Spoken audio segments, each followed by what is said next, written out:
Atos capítulo 14, versículo 23, já lemos a semana passada.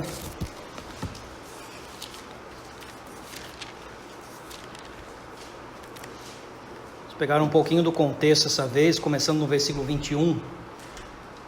Atos capítulo 14, versículo 21. E tendo anunciado o evangelho naquela cidade, isto é, em Derbe, e feito muitos discípulos, voltaram para Listra e Icônio e Antioquia, confirmando os ânimos dos discípulos, exortando-os a permanecer na fé, pois que por muitas tribulações nos importa entrar no reino de Deus. E havendo-lhes por comum consentimento, eleito anciãos em cada igreja, orando com jejuns, os encomendaram ao Senhor em quem haviam crido.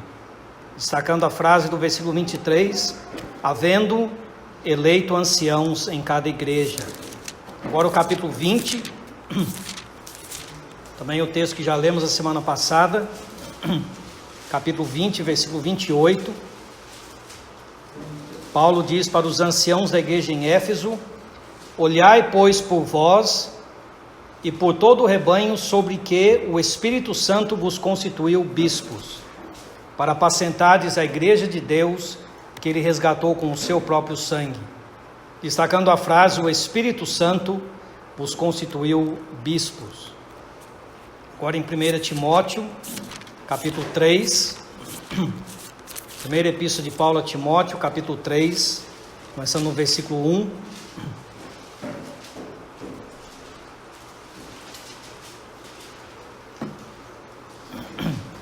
Primeira Timóteo 3 e 1, esta é uma palavra fiel. Se alguém deseja o episcopado, que simplesmente quer dizer o trabalho do bispo, excelente obra deseja.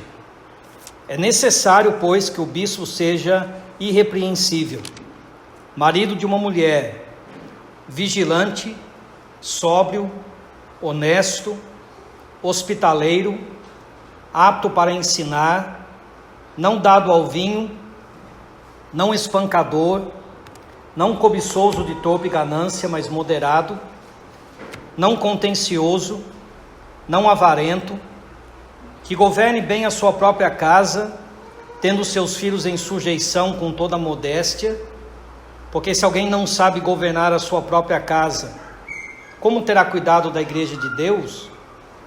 Não neófito, para que ensoberbecendo-se não caia na condenação do diabo.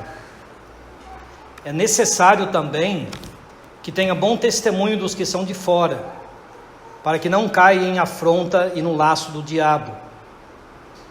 Nós não vamos ter tempo de considerar esse trecho em detalhes, então só repare esses últimos 3 exemplos, que ele não fala só de passagem, ele destaca um pouquinho mais detalhes sobre eles. Versículo 4, governar a sua própria casa.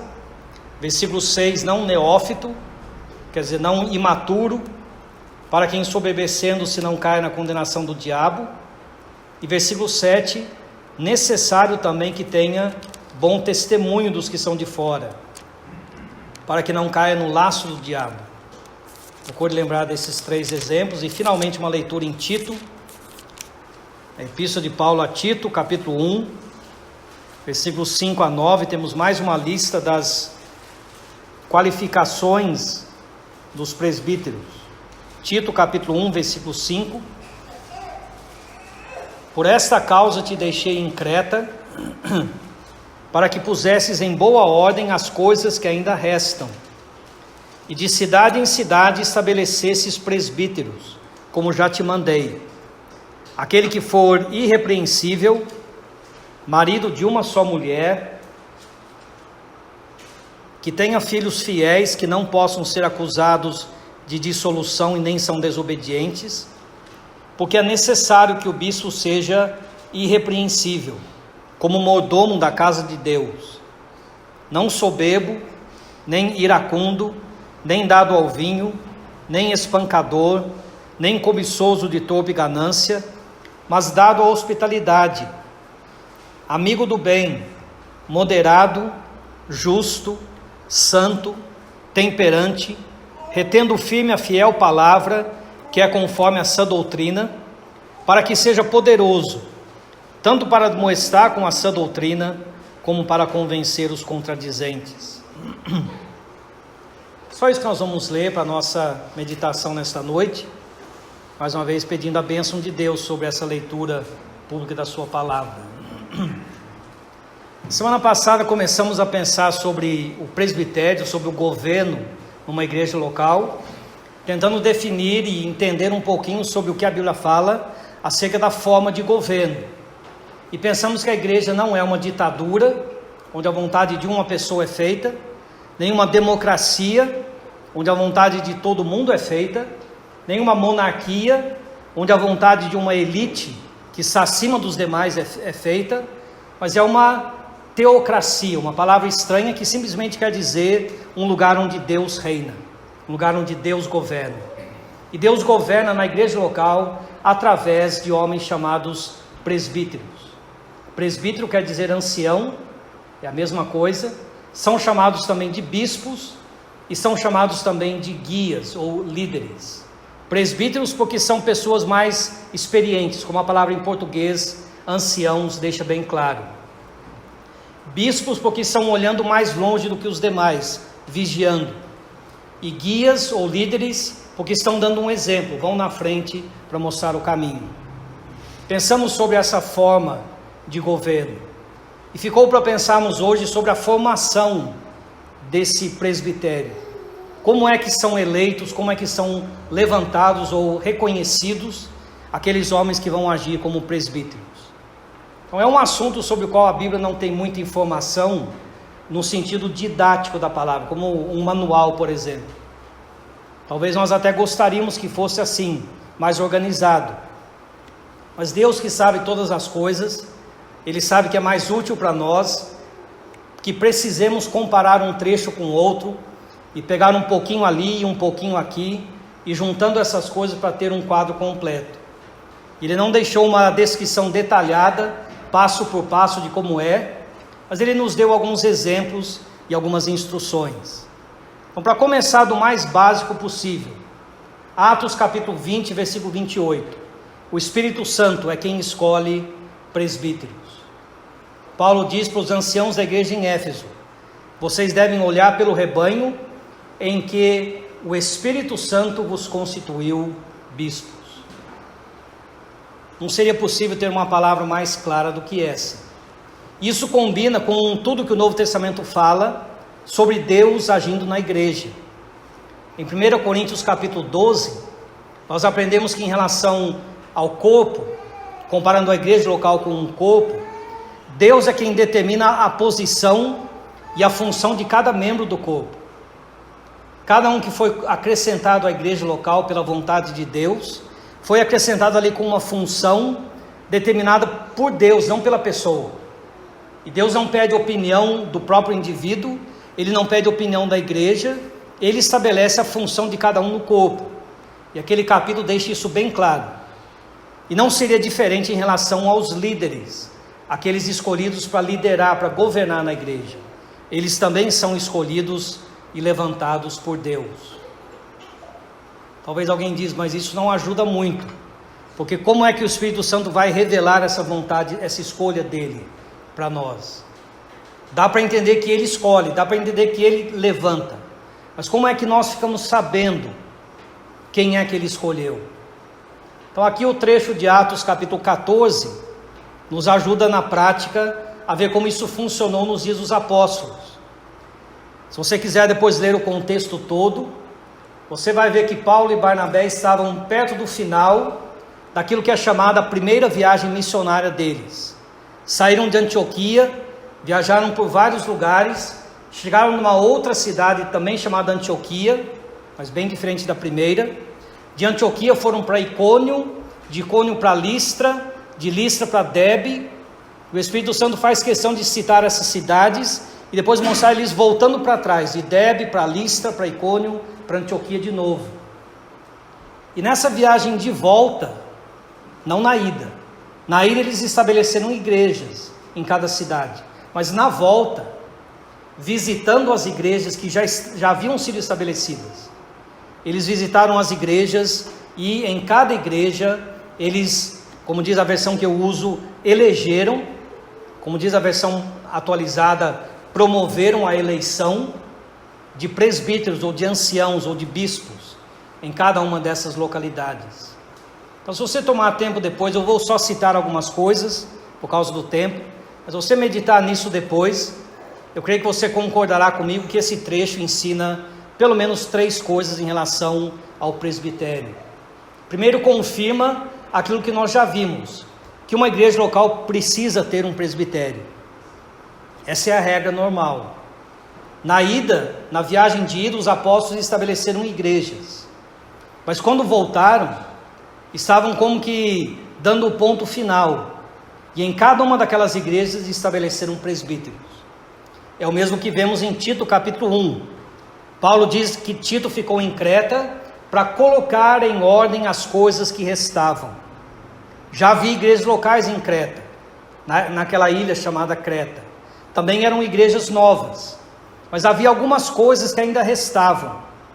E a única coisa mencionada no contexto de Tito 1, dessas coisas que restavam, era a indicação de presbíteros. Então, tanto Atos 14 como Tito capítulo 1 confirmam que numa igreja local precisa ter presbíteros.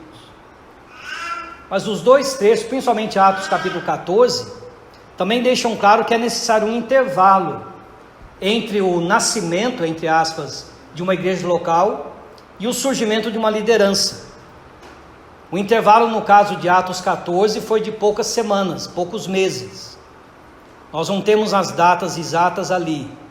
Aqueles que procuram estudar, se aprofundar no estudo da cronologia daqueles acontecimentos, vendo para onde eles foram, o que eles fizeram antes e depois daquilo, e tentando calcular as datas de tudo isso, sugerem que a viagem inteira durou 2 ou talvez 3 anos. Então houve um intervalo de várias semanas entre cada cidade visitada. Não é um intervalo de poucos dias, mas também não é um intervalo de anos, é um intervalo curto. Mas houve um intervalo. De Listra foram para Derbe, e pouco tempo depois voltaram para Listra, um intervalo pequeno. Quando chegaram de volta em Icônio, já havia passado mais tempo desde quando saíram de lá. Em Antioquia, mais tempo ainda. Então um tempo exato nós não sabemos, e não importa. Mas houve um tempo primeiro para estabelecer a igreja, depois para ver no pouco prazo de existência daquelas igrejas, quem eram os irmãos que já manifestavam as características de presbíteros. Naqueles dias parece que as coisas aconteciam em relação ao evangelho muito rapidamente. O estilo de vida deles era muito mais lento do que o nosso, viajando geralmente a pé. Então demoraria para chegar de uma cidade na outra. Mas o progresso do evangelho foi num ritmo alucinante, parece, em alguns casos. 3.000 convertidos no primeiro dia da igreja, em Atos capítulo 2 e assim por diante. Então houve um intervalo pequeno, mas houve um intervalo. O que nos faz perceber que aquilo que é lógico, aquilo que é muito claro quando você pensa um pouco. Se a igreja nasce hoje, todos os salvos serão salvos ainda inexperientes, a não ser que venha alguém de fora, mas pensando numa localidade. Serão todos recém-convertidos, todos estarão aprendendo o que é a igreja. Então na viagem de ida, os apóstolos pregaram o evangelho, pessoas foram salvas, batizadas, ensinadas como reunir, começaram a reunir, partir o pão, todas as reuniões de uma igreja local, mas não havia ainda uma liderança. Então foi necessário voltar, e na viagem de volta, em cada igreja eles estabeleceram presbíteros. Mas o texto também deixa bem claro que quem indicou esses presbíteros não foram as igrejas, mas foram os apóstolos. A tradução da versão atualizada deixa um pouco de dúvida, promovendo a eleição de presbíteros, dá a impressão que eles sugeriram que a igreja elegesse os presbíteros. Mas é uma interpretação que é feita ali, não uma tradução. A palavra promovendo não está no original. Paulo e Barnabé indicaram os presbíteros em cada igreja local. Nós temos que entender esse trecho de uma forma que ele concorde e esteja em comunhão com Atos capítulo 20, onde lemos que o Espírito Santo institui presbíteros. Não podemos estudar Atos pensando que Paulo e Barnabé e os demais são apenas homens agindo conforme a inteligência humana e nada mais. Eles são homens, mas homens guiados pelo Espírito Santo. Especialmente os apóstolos tiveram uma autoridade que nós não temos hoje. E Paulo não poderia chegar em qualquer uma dessas cidades, em Listra, por exemplo, e da sua própria vontade dizer, bom, vocês precisam ter uma liderança. Então eu sugiro que fulano seja um presbítero, Beltrano também, e Barnabé vai escolher um terceiro, e esses três vão ser os presbíteros. Ele não poderia agir assim, e poucos anos depois, lá em Éfeso, dizer, o Espírito Santo vos constituiu bispos. Seria uma contradição. Tentando interpretar Atos capítulo 14, de uma forma que concorde com Atos capítulo 20, a única conclusão a que podemos chegar é que eles se reuniram à igreja, com a autoridade de apóstolos que eles tinham, porque não havia a Bíblia escrita ainda, apresentaram para a igreja quais eram as qualificações dos presbíteros, como nós vemos em 1 Timóteo 3 e Tito capítulo 1 hoje à noite, apresentaram aquelas qualificações, e diante dessas qualificações ficou evidente quem eram os presbíteros naquelas igrejas, naquelas cidades por onde eles haviam passado. Em Tito capítulo 1 temos algo muito semelhante, mas com uma diferença fundamental. As circunstâncias eram as mesmas. Um lugar onde já havia igrejas que não tinham ainda presbíteros, então era necessário que presbíteros fossem estabelecidos. Por isso, Paulo enviou Tito com essa responsabilidade. E Tito agiu da mesma forma que Paulo e Barnabé agiram em Atos capítulo 14. A diferença fundamental é que Tito não era um apóstolo, era apenas um jovem irmão da confiança dos apóstolos, mas não era um apóstolo. E bem pode ser que surgiu nessa viagem dele para Creta, enquanto ele passava de igreja em igreja, bem pode ser que surgiu alguma oposição, e alguém dizendo, mas com que autoridade você está dizendo que devem ser assim e assim os presbíteros? Então Tito estava agindo, não na iniciativa dele, mas ele tinha por escrito as qualificações dos presbíteros escritos por Paulo. Ele tinha autoridade apostólica para agir dessa forma. Isso talvez pareça até estranho para nós hoje, autoridade apostólica, como que um homem pode chegar numa localidade e dizer o que vai ser feito. Mas lembrando daqueles dias em que Paulo e Barnabé e Tito viveram, nós entendemos que não podia ser de outra forma. Quando Paulo e Barnabé visitaram Antioquia, Icônio, Listra e Derbe, não havia nenhum livro do Novo Testamento escrito ainda, nenhum deles, só tinha o Velho Testamento, não havia nada sobre a igreja local.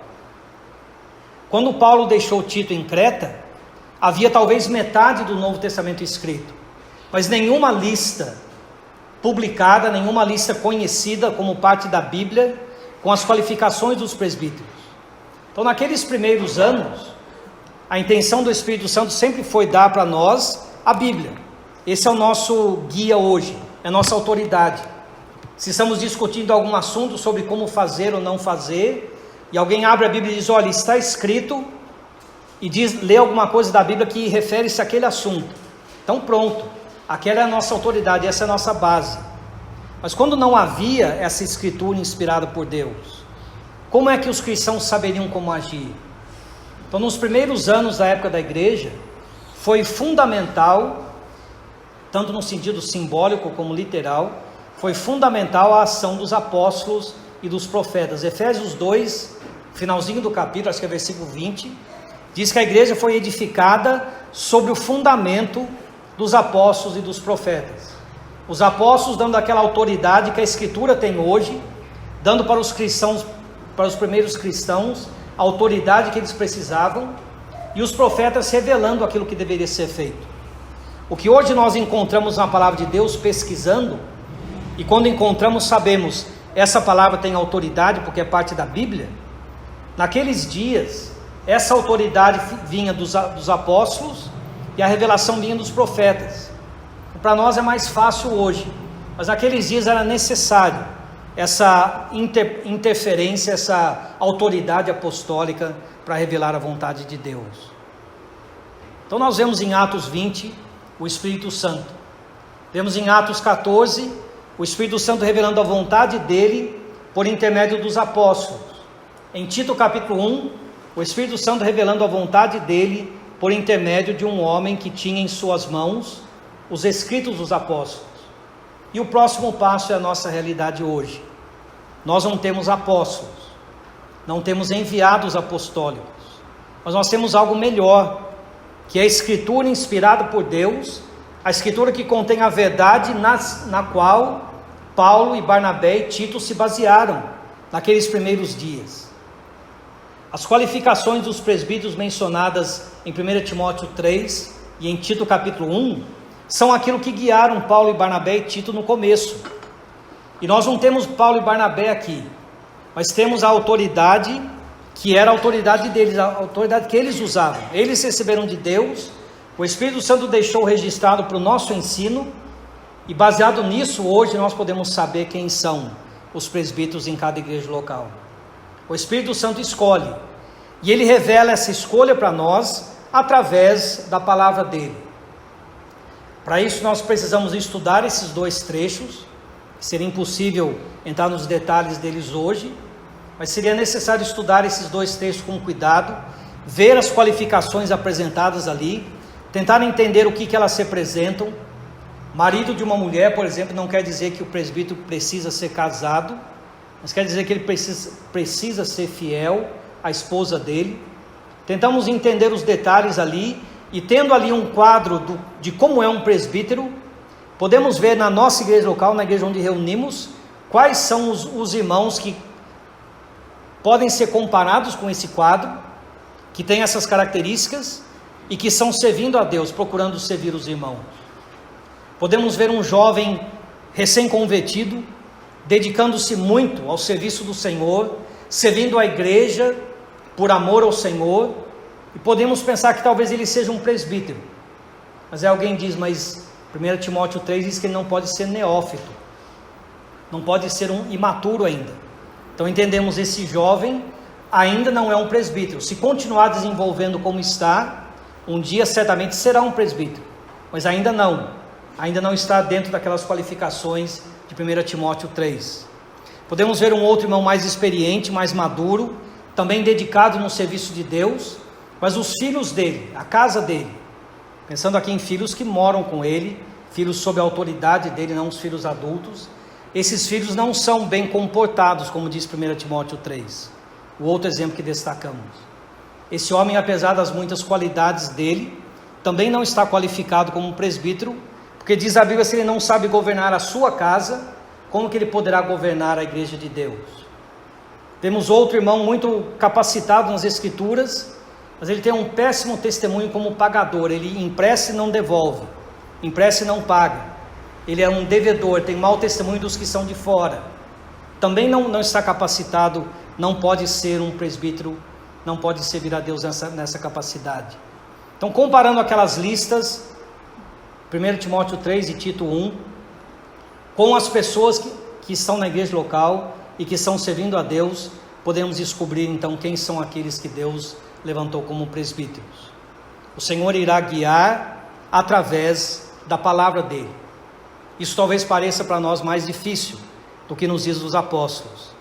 Seria melhor trazer Paulo para cá e pedir para ele apontar quem seriam. Mas quanto tempo teríamos que esperar para Paulo chegar até aqui, se ele fosse vivo ainda?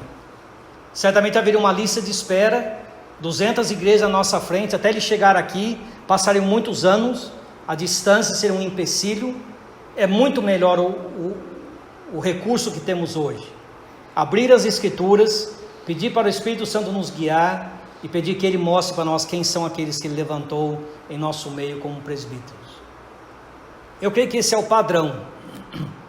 O Espírito Santo revelou na palavra dele, ele trabalha no coração daqueles que ele escolheu desde quando a pessoa foi salva.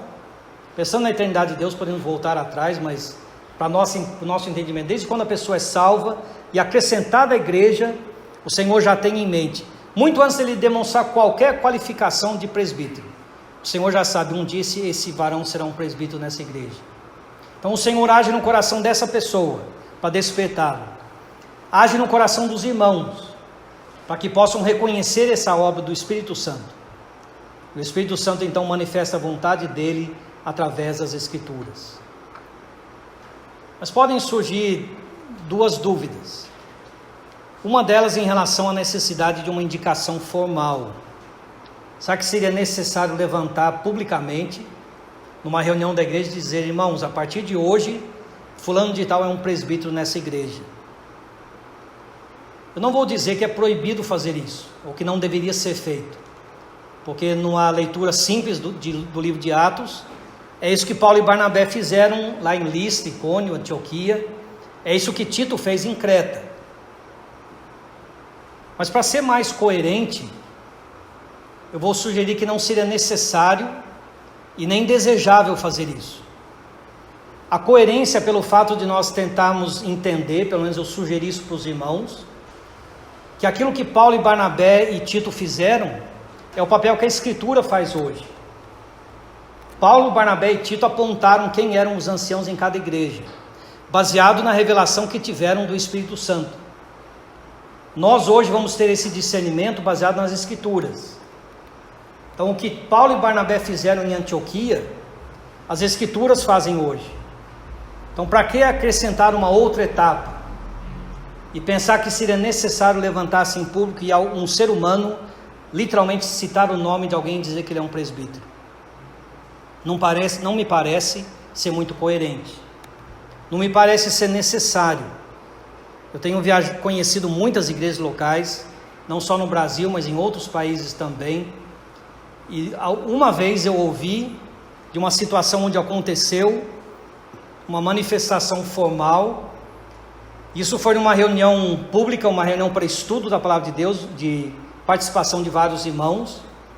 E alguém que permaneceu pouco tempo depois daquela reunião junto com os irmãos, insistiu muito para saber os nomes dos presbíteros daquela igreja local, até que os irmãos presentes não tiveram outra opção, para não serem mal educados, a não ser citar os nomes de quem eram os presbíteros ali. E não houve nenhum proveito, nem naquela reunião e nem depois. Não tornou mais fácil o serviço dos presbíteros, o reconhecimento não ajudou em nada. Não me parece ser uma coisa proveitosa, alguma coisa que traz alguma vantagem. E me parece uma coisa um pouco perigosa. Eu falo isso porque eu conheço o meu coração. E o meu coração é um coração humano, como de qualquer outro. E por mais que sejamos humildes ou queremos pensar que somos humildes, nós gostamos de ser bajulados. E é perigoso exaltar uma pessoa, dar a ele o título de presbítero. Não devemos chamar ninguém de presbítero fulano de tal, ou fazer até mesmo em tom de brincadeira, alguma diferença, esse é um presbítero, assim por diante. Não vemos isso sendo feito nas Escrituras, não vemos nenhuma sugestão disso. Seria muito melhor se fôssemos o mais discreto possíveis, confiando no Espírito Santo para agir em nossos corações, na igreja revelando quem são os presbíteros, nos presbíteros capacitando e incentivando eles para o serviço, e deixar tudo nas mãos dele, sem a nossa interferência. Mas a segunda objeção é que isso pode parecer um tanto quanto ingênuo. Talvez alguém diga: mas você quer dizer que em todas as igrejas locais todo mundo sabe quem são os presbíteros e todos os presbíteros estão agindo como presbíteros? Infelizmente não acontece assim.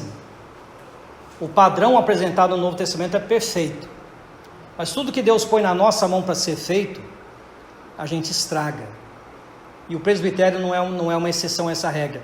Na própria Bíblia nós vemos muitas exortações para os salvos. Nós vemos a semana passada, 1 Tessalonicenses 5, reconhecei os vossos guias. Hebreus 13, obedecei os vossos guias. Essas exortações para a igreja indicam que haveria uma tendência de não haver sujeição por parte da igreja. Pior do que isso, temos um exemplo na terceira epístola de João, de um homem carnal chamado Diótrefes. Leia depois daquela pequena epístola. Um homem que queria obter a primazia, queria dominar sobre uma igreja local. E o apóstolo João, que escreveu aquela epístola, deixa muito claro que esse homem estava agindo na carne e seria julgado. Então a própria Bíblia contempla e nos avisa que nem tudo iria funcionar perfeitamente. E às vezes nós pensamos em evitar esse tipo de erro. E pensamos que com algum controle humano nesse processo, nós podemos evitar muita dor de cabeça. Um irmão já falecido gostava de dizer: é errado fazer o errado para consertar o errado. Seria errado agir na carne para tentar consertar o que a carne estragou.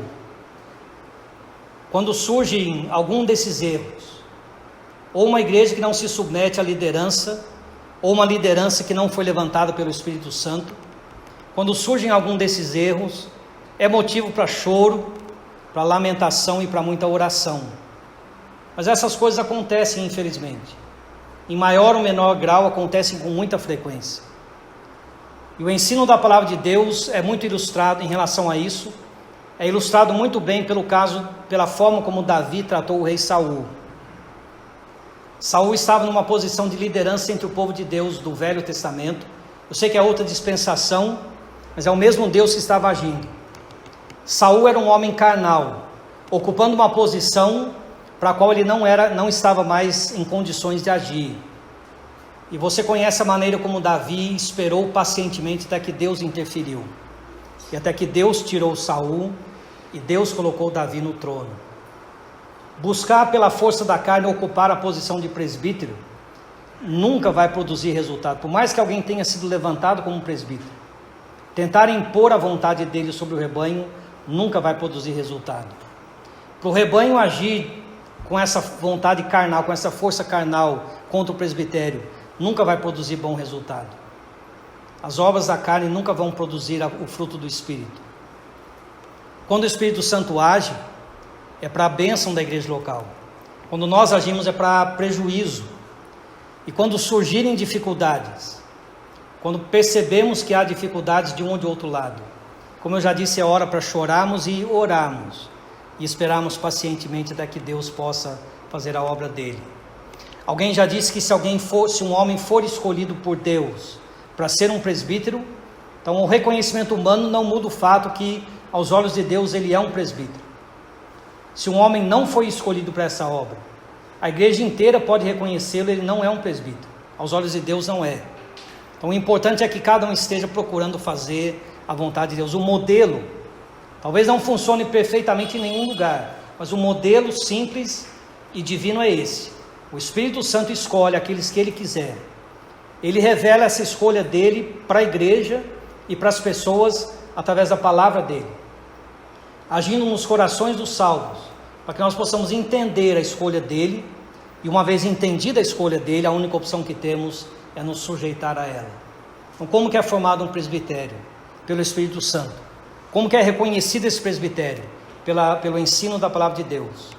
Que Deus permita que aqui em Palmeiras, nas demais igrejas aqui da região também, que essas coisas sejam praticadas em perfeição, não na nossa perfeição, na perfeição de Deus.